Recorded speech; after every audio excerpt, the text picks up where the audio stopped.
Hello and welcome to Athletics for Life podcast. We're your hosts, Jeff and CD. And on our show, we interview interesting people in the world of sports. One of our goals is to continually improve our athletic programs. And so we're just picking the brains of people who are smarter and more experienced than we are and are doing amazing things in their part of the world. This season with Athletics for Life, we are traveling through Asia. We're doing a series called ADs in Asia, where we look at what are the programs like, what are the challenges faced by other ADs around the world. We're going to take a step out of Asia today, still nearby.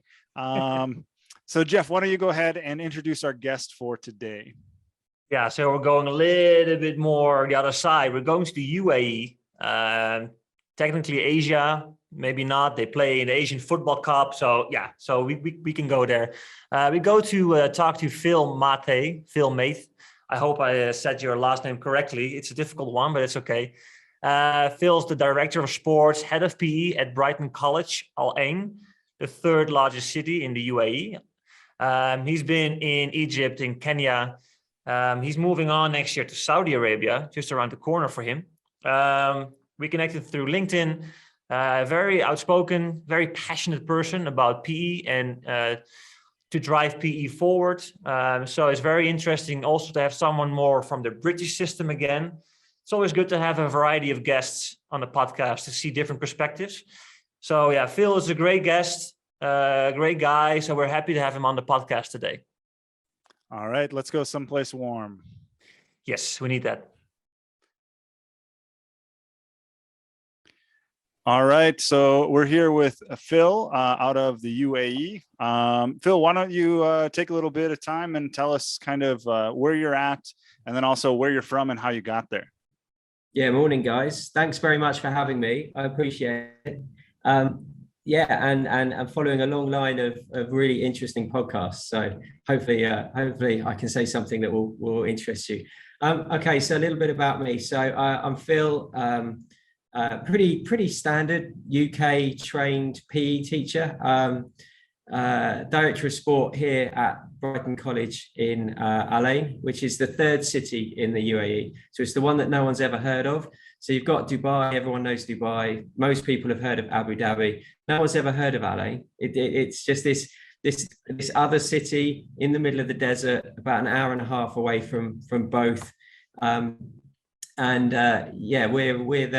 the main British curriculum school in a really traditional Emirati setting. So Al Ain is where all the Emirati families live. So they travel to Dubai for work, they travel to Abu Dhabi to run the country, but they all live in Al Ain. And so we've got lots of Emirati families in our school. It's obviously an international school, but it's got a real kind of Emirati traditional cultural flavor to it. It's really interesting place. I don't think I could have worked in Dubai. It's too busy for me. But Al Ain has that kind of natural Arabic flavor to it, which just adds something really interesting to working here. Yeah, I did hear of Al Ain because they have a good football team over there, right? And they had some Dutch coaches in the past, so that's where I knew the city of. Yeah, that's right.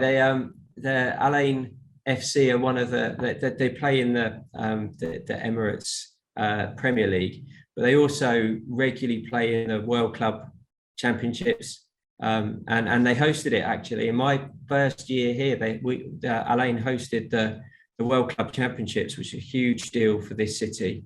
So we got to watch them play against teams from Australia and New Zealand, and I can't remember, was it Liverpool? It may have been Liverpool. Were in it, and so it was a really cool event. They're not doing quite so well at the moment. I think they're going through a bit of a sticky patch. I think that their standards dropped off, but yeah, they're a really well organized, well run professional football club. With some, yeah, you're right. With some Dutch players at the moment. I think the overseas players are all from sort of Japan, China area. But you do get, every now and again, you get a really big name coming towards the end of their career that's come out to sort of enjoy the sunshine and top up their pension.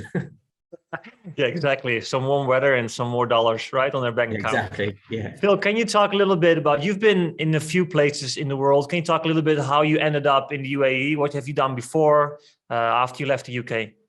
Yeah, sure. So I left the UK by chance more than anything. So I was working in a standard UK state school, and we had a visiting school from Kenya come to play us at rugby. And I got chatting with the head of PE there. And at the end of the tour, he just took me to one side and said, listen, I'm moving on at the end of this school year. Have you ever considered working abroad? And I hadn't. Do you know what? I didn't even know that international teaching really existed. I just assumed that I was going to spend the rest of my career teaching in the UK and progressing up through the school. And then I got this sort of recommendation, this suggestion that got into my head. And so I went and spoke to my wife and children. And 3 months later, we were getting on a plane to Kenya, to Nairobi. Which was a baptism of fire. If you're going to go into international teaching, there's nowhere more hardcore than going straight to somewhere like Nairobi. But yeah, it was amazing experience for me and for my wife and the kids. We did 2 years in Kenya at Brook House School, which is a really prestigious boarding school in East Africa. And we really only moved on because the kids' ages and schooling and having to put some money aside for university and things like that. So we moved north to Cairo. We thought, having done one crazy busy city, we thought we'd try another one. So we did 3 years in a British curriculum, an IB school in Cairo.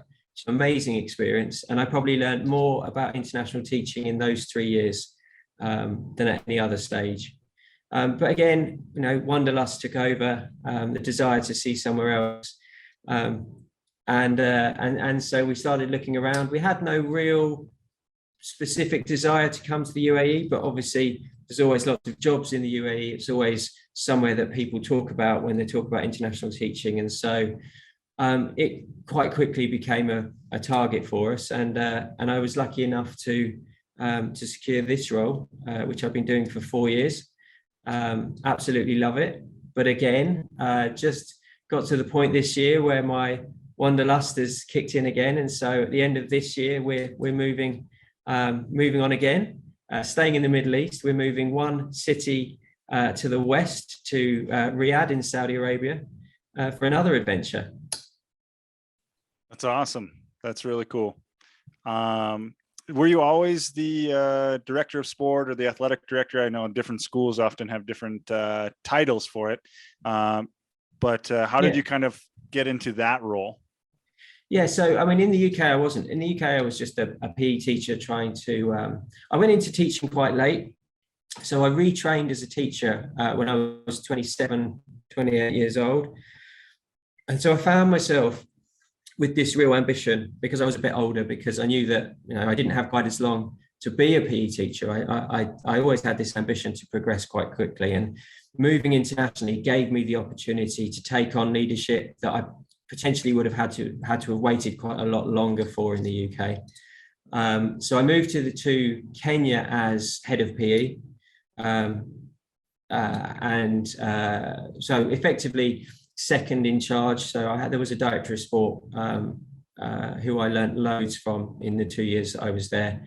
But I knew I wanted to run a department. I knew I had enough ideas and vision that I wanted to impart into something. And so it didn't take me very long after moving abroad before I realized that I really did want to be able to lead a department, able to shape a department. And so, yeah, Cairo, I was director of sport. Here, I'm director of sport. And my next role, I'm director of sport as well. But yeah, we have this kind of, American curriculum schools have athletics directors. We have directors of sport. We're effectively still heads of PE.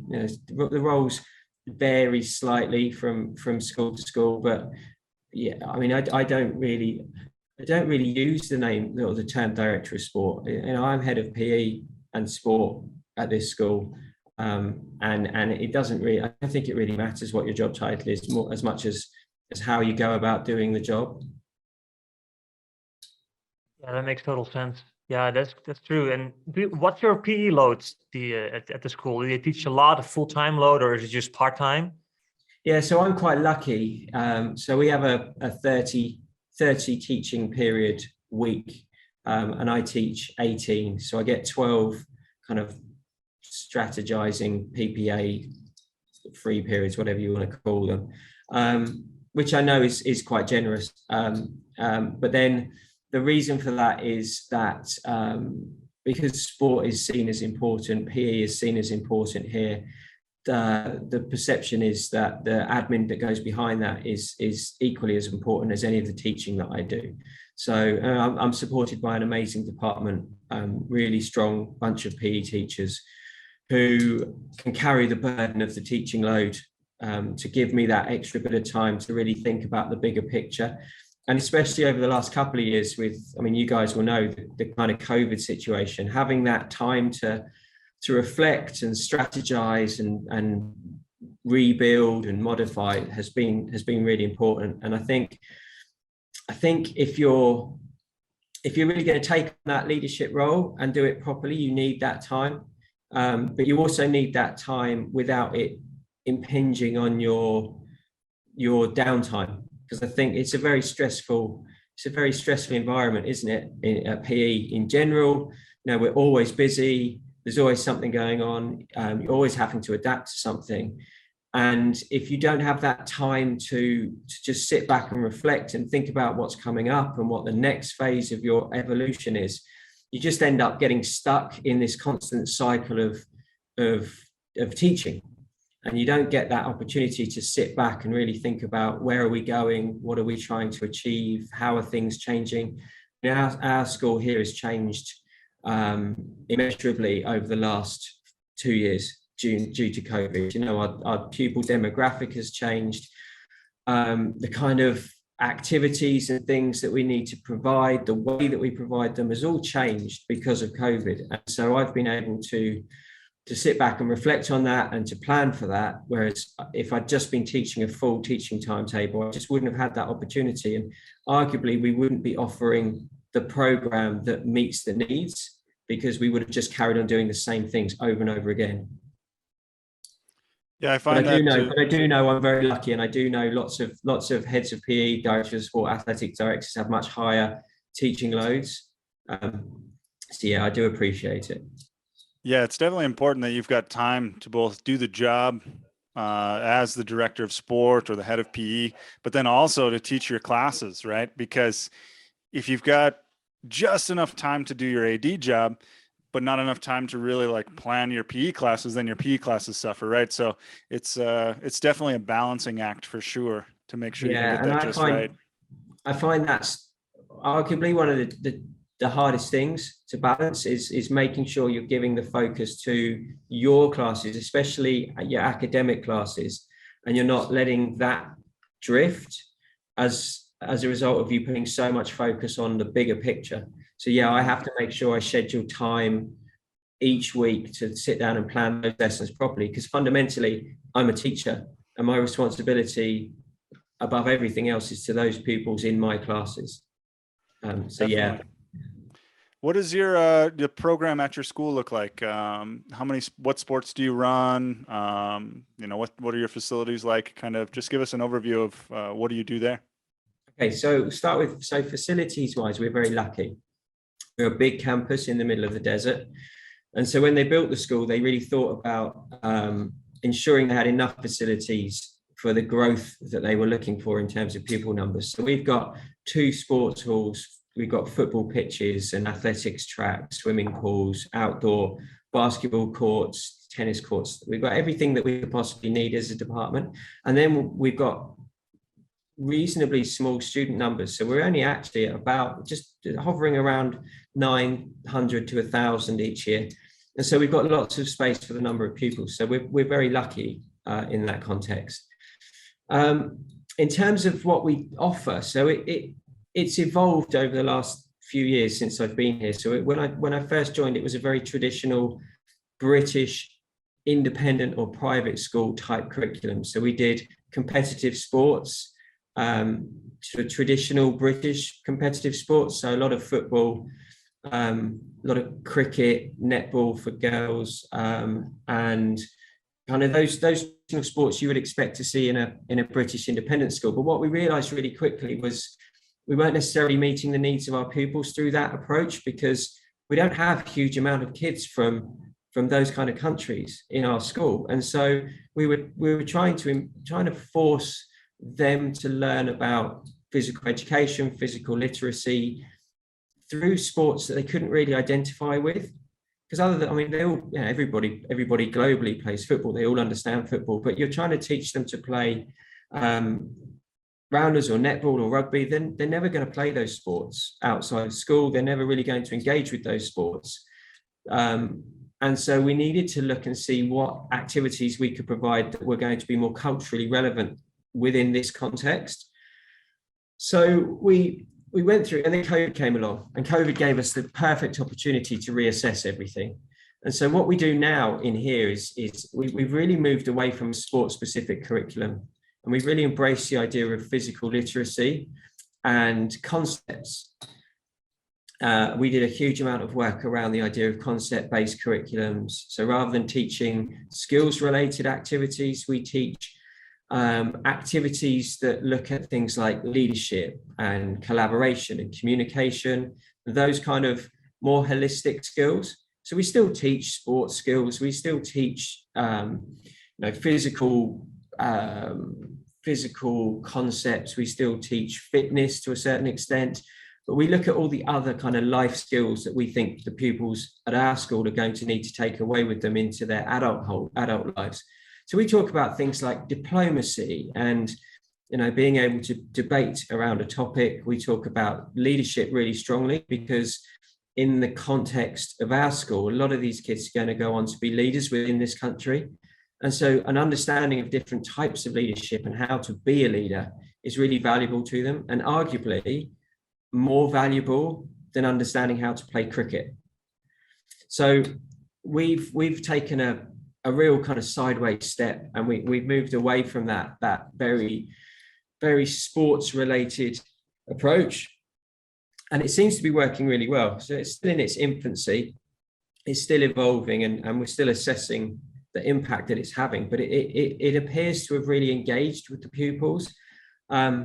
We still teach through the medium of sport. I think that's really important to highlight, is that we haven't gone, right, we're never going to do sport and we're never going to talk about sport. We still teach through sports, but we've widened the range of sports that we look at. We don't do huge long blocks of work in one sport now. We might jump around through activities. So last term we did American flag football that you guys will know really well, but we also did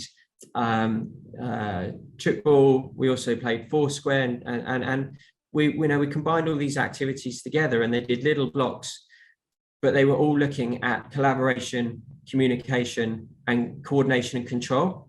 And so that was the theme across everything. And so we can jump around from activity to activity. The other really important thing that we've done is we've created a completely gender neutral curriculum here. So it doesn't matter if you're male or female, you still access the same activities, you still get to experience the same sporting activities. We still approach the lessons in exactly the same way, which we feel is really important, especially in a culture where perhaps that is still developing. And the UAE is a really forward-thinking country, but in some ways those conversations don't really happen. And we wanted to be seen and to be understood, to really be driving that equality across our provision as much as we can within our context. So yeah, it's been interesting. I'm not sitting here saying it's absolutely the right approach, but it's absolutely the right approach for our pupils and our school at the moment. Interesting, Phil. I think the gender neutral approach, and we've been talking to other people on the podcast who have that knowledge. Actually, Lara from the UK too, in Thailand right now. So yeah, we would definitely want to learn more about that from you. We were talking a little bit before we started recording. Is this coming more from a because you taught the IB2, the IB program, which is more concept-based, holistic. Is that it helped you to form that new direction in the school? Yeah, it's interesting, isn't it? First, I'm speaking to Laura later on, actually. Laura and I work quite closely together. Cool. It's amazing, isn't it? That network, we were talking about this before it exploded, and all of a sudden we're talking to people from places that we just previously would never have been able to contact. And I think that's where this is coming from. I think the more that I speak to people internationally, the more that I engage with people like yourselves, people like Laura, the more I'm starting to realize there are many different approaches to PE. And it's really easy to get stuck in a system because that's just what you do. And it's only when you step away and you look at what's going on either side of you, you start to realize that there are different approaches. And I learned so much from IB. I think I came to this school with that mindset that this is a way to teach PE, to teach physical literacy. And so very quickly we adopted that kind of inquiry-based learning approach, but we still did that within our very traditional, through discussions with really, really not people, especially UK-based people. So people like Will Swathes, Lee Sullivan, these really well-known, really well-read, and very experienced PE teachers in the UK. I sort of embraced this idea that PE didn't have to be sport-focused; it could be other things. And some people have taken this to the absolute extreme, and have taken the idea of concepts to a much further point than we ever will. We sort of are trying to find the middle ground. We really value the importance of sport to our pupils. We have this huge task, like many countries, about ensuring kids are getting physical activity levels that they need. Obesity, just like it is in the States and in the UK, obesity is a massive thing here, and increasingly so. Huge rates of diabetes and stuff like that. That, as much as it's not all our responsibility as PE teachers, and I think there's an awful lot of focus put on us to try and solve those problems, but we're just one part of a bigger process to deal with that. But we do have some responsibility, and so maintaining our physical activity levels is really important. But we don't have to do that in the traditional way. We can look at other ways to do it. And I spent a lot of time looking at the SHAPE curriculum and the SHAPE model in the States. And more recently, I've been looking really carefully at the model in Norway.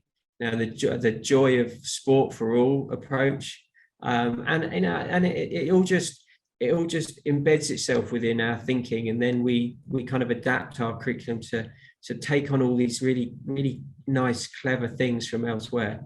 I guess in short answer, it started with IB, but it's gone way beyond that now. Yeah, I'm familiar with SHAPE. We used that at our last school, at the American school, and I really like how it was just. It was focused on concepts and ideas. There were skills in there, and they need to be able to do this and do that. But the overarching thing was developing those concepts.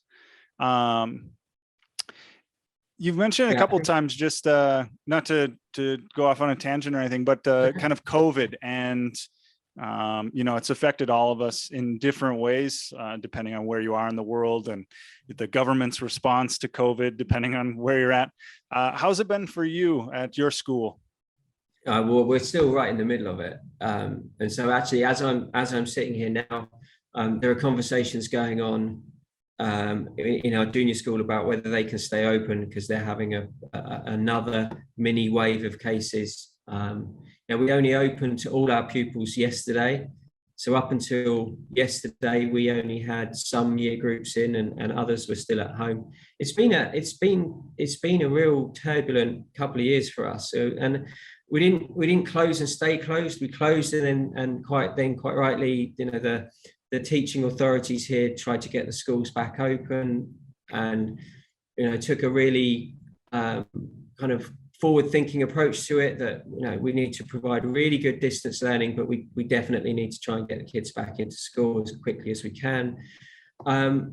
As a nation, the UAE has been quite cautious, and I think as a result has really given us the best opportunity to get through this. I haven't caught COVID. I don't know that many people that have caught COVID.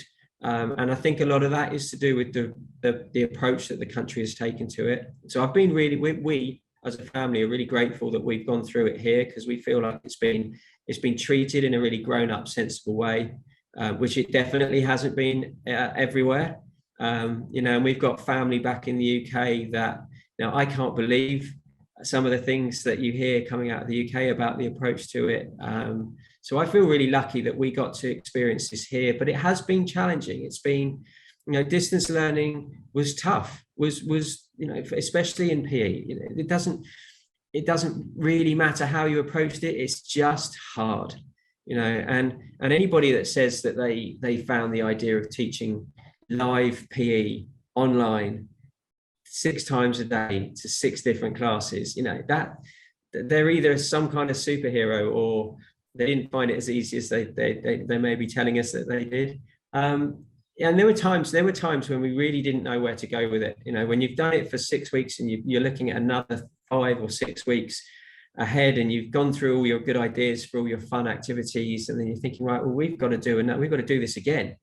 It was tough, but just like everybody, we got through it. We feel that we gave our pupils a really good, positive experience. We gave them some opportunities that they possibly wouldn't have got otherwise. And sitting here now, hopefully we're coming towards the end of it, and we've learnt loads.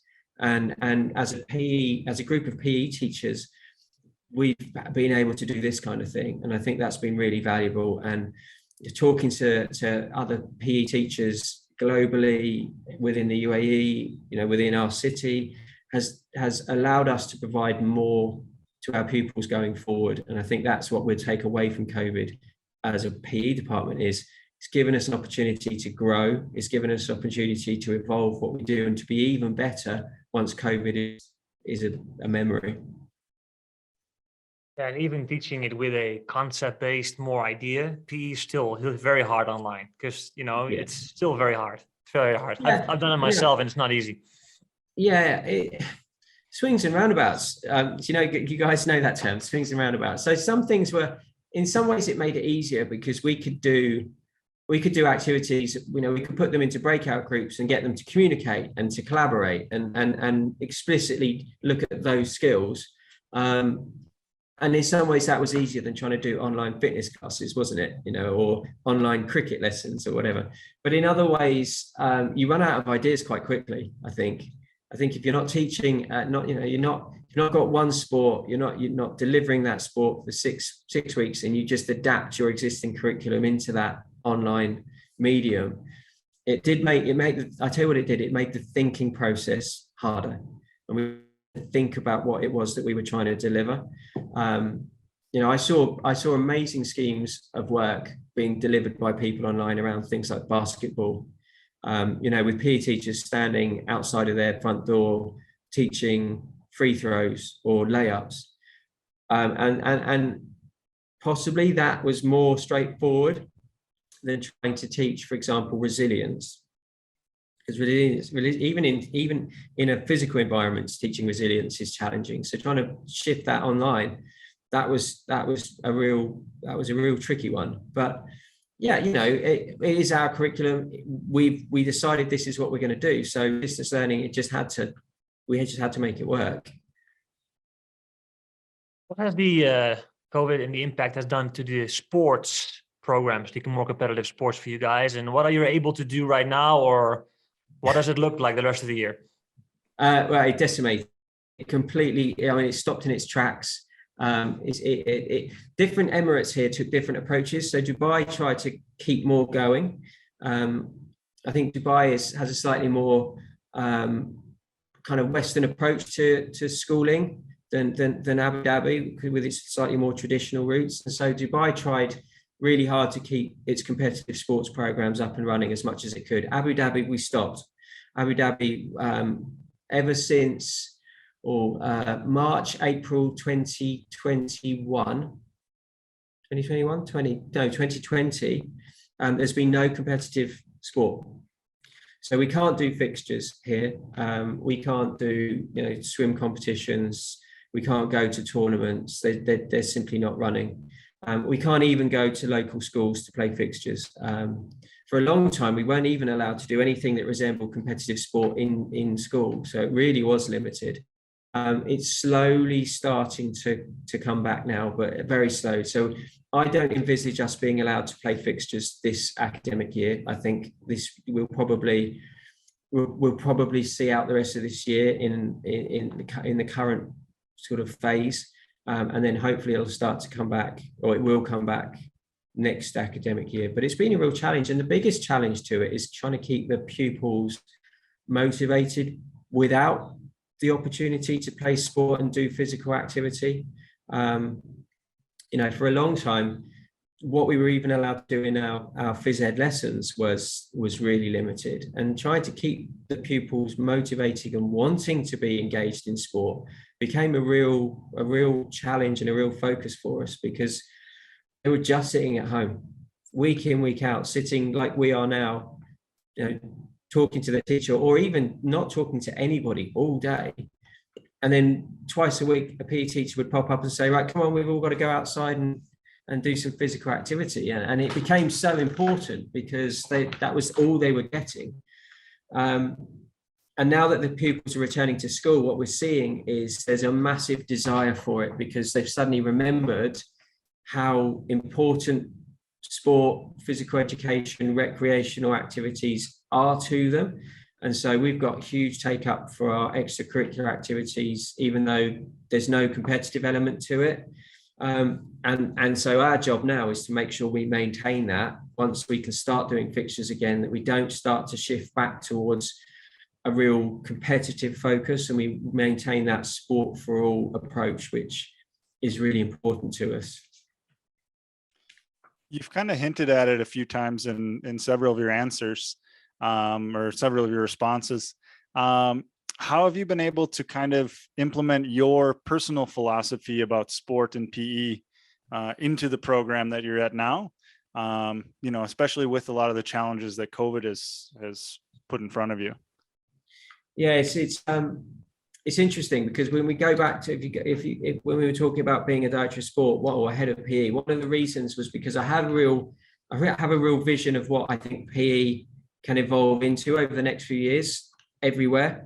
And the more I talk to people, the more I believe that the kind of approach that we're taking has its place in kind of modern evolving in PE. And so I came in here with an idea that this is what I wanted to do. And then I've been really lucky that the PE teachers that I've worked with, my colleagues, have a similar approach, a similar vision, similar ethos. And so we've been able to have those kind of conversations about what are our real non-negotiables in PE? What are the things that fundamentally we believe every PE curriculum should have?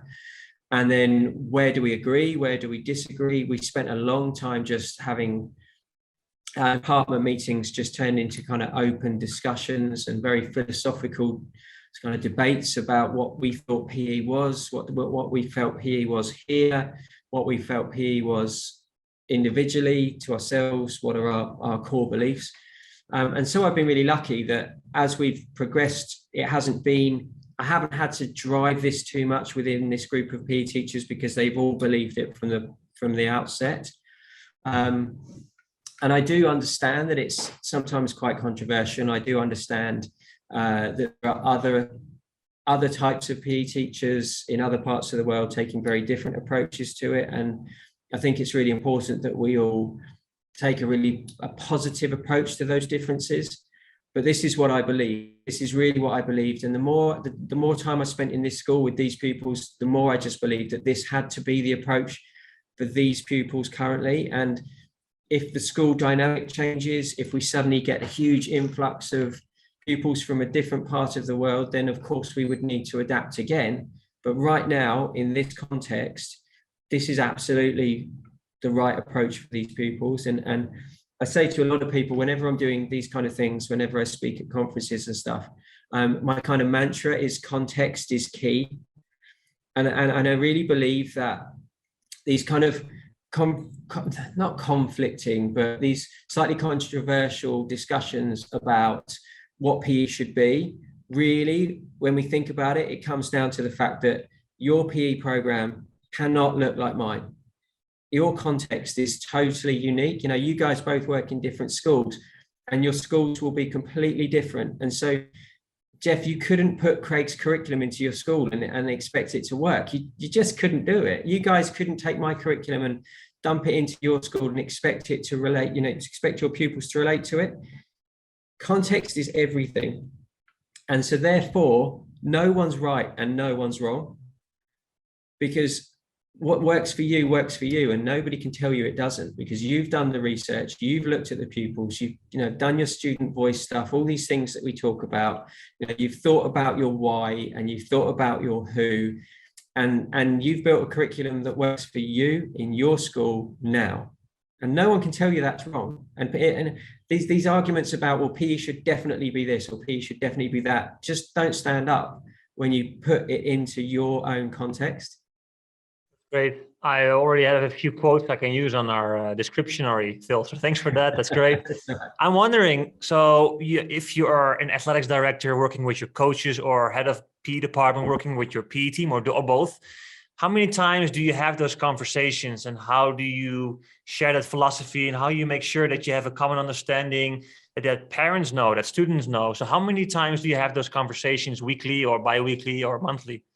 Yeah, so we have the normal structure. So we have a weekly department meeting. Well, it should be weekly. Occasionally it becomes every couple of weeks, but we have regular department meetings where we go through nuts and bolts and logistics and what's coming up next week. You can see my board, which is my Bible here. So we sit and we go through the board day by day. This is what's happening. These are the things we need to think about.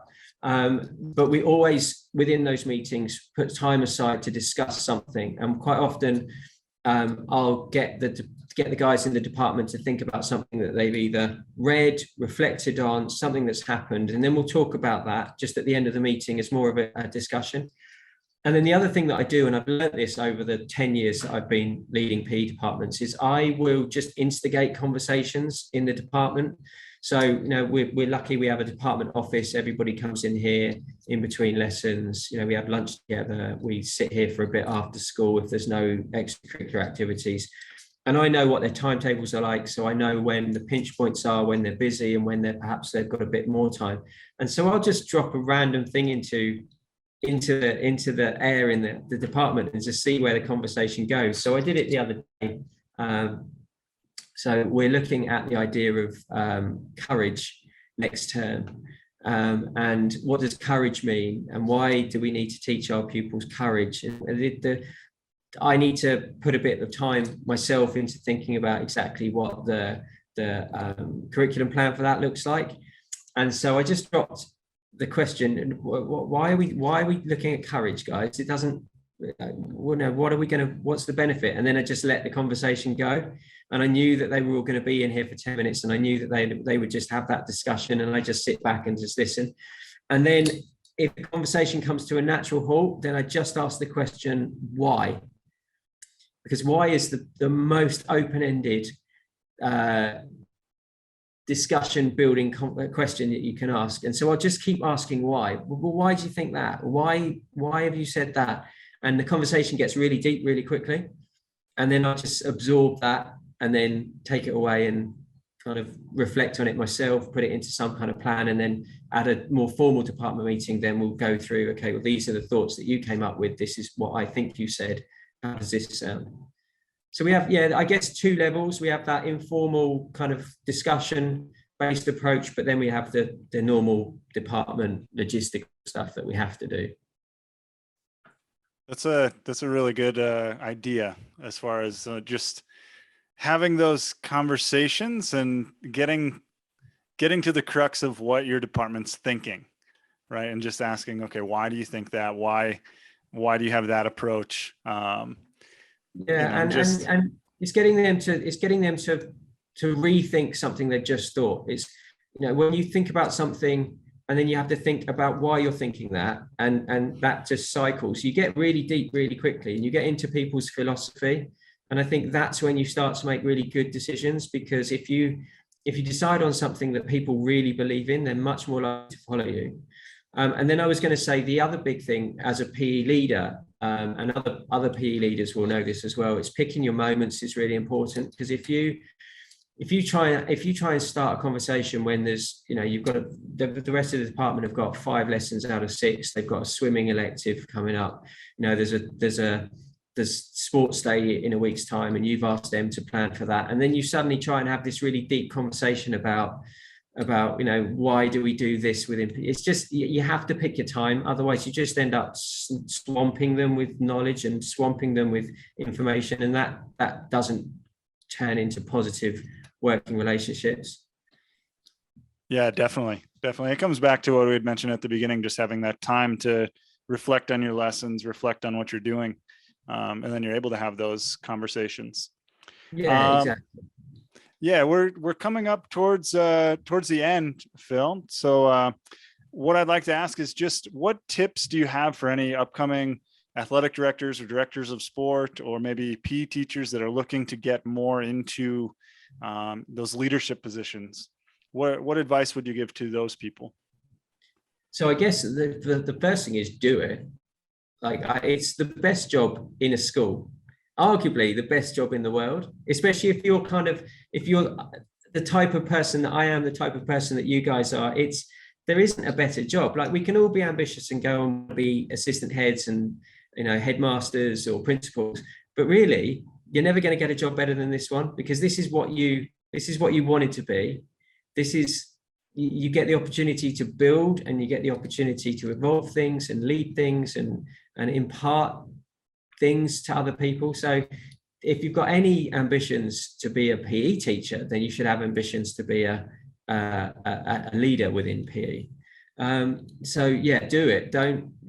It might take you a while to get there, but start on the path, because the end point is amazing. And I've been through a real reflection period personally recently, where I was trying to decide whether I wanted to move on to another director of sport, head of PE job, or if I wanted to try and become a kind of an admin type role, as you know them.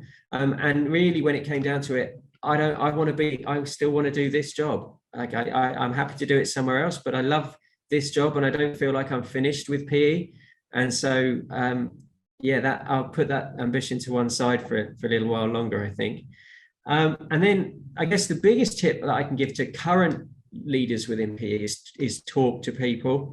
I think the biggest single learning opportunity that I've had has been doing these kind of things. There's been getting out there, talking to other PE teachers, talking to people in academic research within PE, talking to PE teacher trainers, talking to other leaders within different environments, and just soak up all that understanding. And a lot of it will just not be relevant to you. And a lot of it, you'll think, well, that's an idea, it's never going to work within my school. But those couple of bits that you might hear from somebody talking on a podcast like this, or talking at a conference, or writing a blog or an article, you might just come across one or two things that fundamentally change everything you're doing. And then, we talk a lot in here, because I think it's quite a British thing. We talk a lot about marginal gains, and the idea that really small changes can turn into really big improvements if you let them. And so we look at what are the small things, the really immediate things that we can change, that we think will make a huge difference in the long run.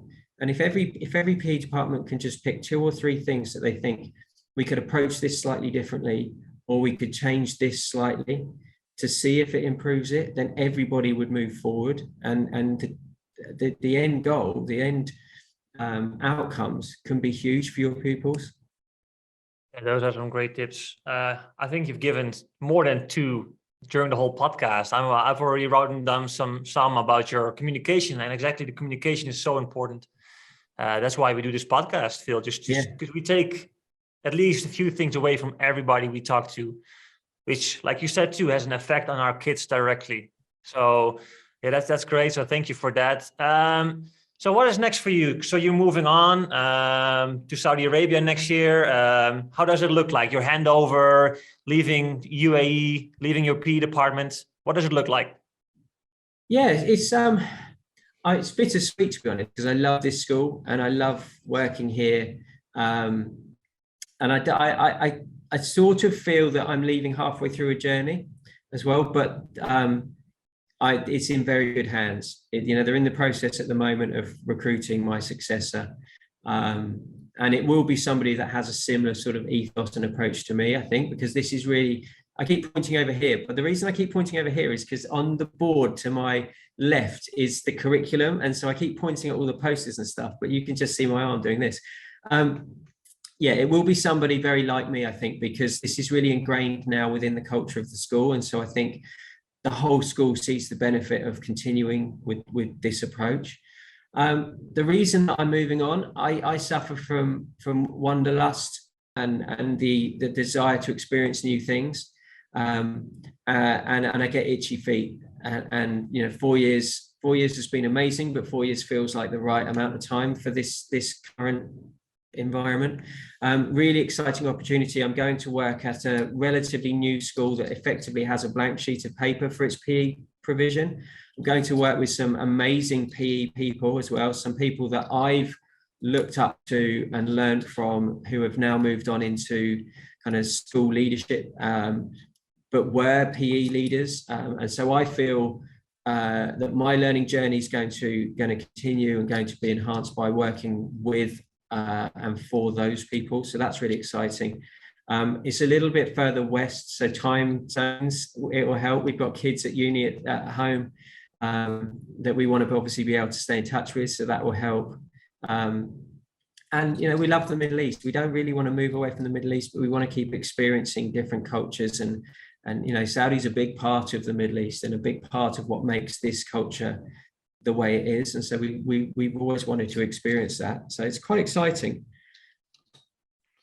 Oh, that sounds like a pretty awesome adventure. And I'll have to come back in a year or two's time and tell you whether or not it worked out. Yeah. If it was a good move or not. Yeah. Well, yeah, thanks. Just thanks again, Phil, for the time you've given us and a lot of the insights on your philosophy and your program and what you do. We definitely appreciate it. And yeah, best of luck from us. No worries. Thank you so much for having me, guys. It's been great. Yeah, thank you, Phil. And yeah, it's been great having you. So thank you, and keep in touch. We're connected on LinkedIn now. We're connected with CD and everyone. So all over the world, it's getting smaller, the world, by connecting through Zoom, which is amazing. Yeah, so, definitely. And if anybody wants to reach out to me, I'm on Twitter, I'm on LinkedIn. Just reach out, send me a message, tell me what you're doing. Let's have a chat about your PE, because I just love talking about PE. Just a proper PE nerd. Yeah, no, that's awesome.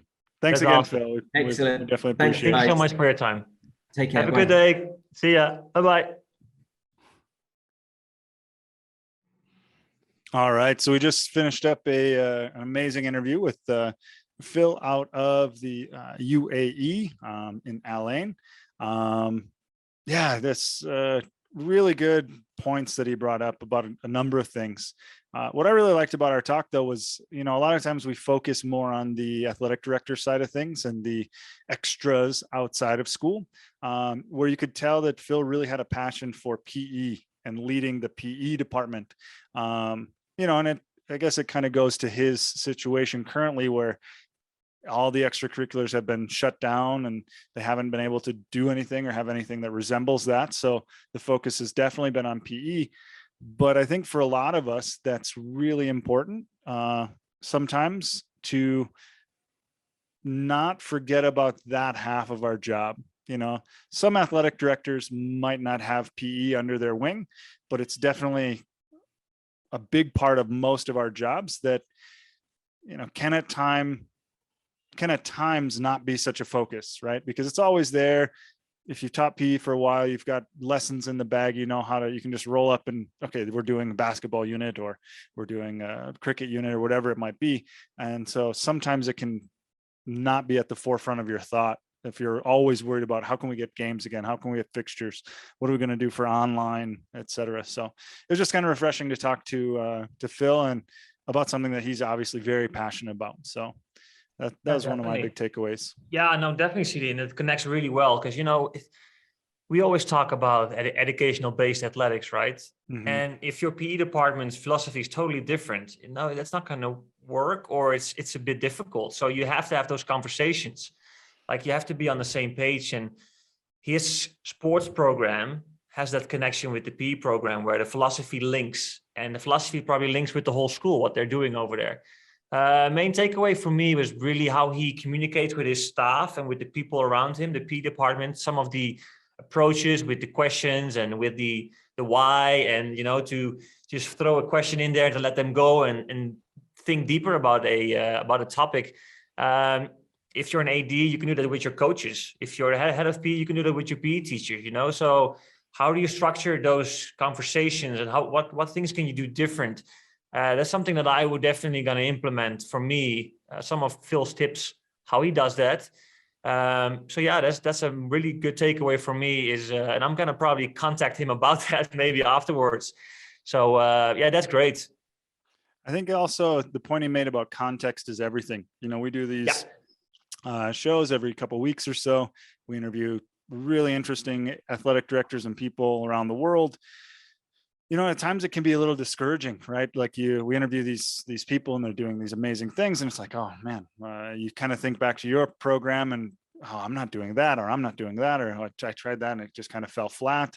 But context is everything, right? So what's going to work for him might not work for us. And if you can take away those couple little things just to make your program marginally better over time, that's going to pay dividends. So just something to anyone who might be listening and maybe is being a little bit too critical of themselves in their program, like just make those small changes, take one or two things away, and then see if they work. Yeah, and we have the same thing, CD. We're sitting here sometimes thinking, wow, I wish we could do that, but our context is different. You have these amazing leadership programs or activities after school, or these conversations people have, and you're like, oh man, I wish we could do that. Mm-hmm. But take a thing away, implement one thing or a small thing, or and then it will create a ripple effect. So once you start something and people notice it and it works, it can get going. So just don't feel like pressured, like I have to do this too. We're all different. The schools are different. Curriculums are different. The environment is different. It's very hot where Phil is. It's very cold where we are. It's all differences. So try to work with that, but try to learn from each other and take something away, and always keep improving your programs. So yeah, we want to thank Phil again. Great interview, easy chat. We took something away from him, and I hope you did too. So yeah, Phil, thanks again for being on the podcast. We really appreciated it. Yeah, remember to like and subscribe if you liked what you heard. And we will see you next time. Later. See you next time. Bye-bye.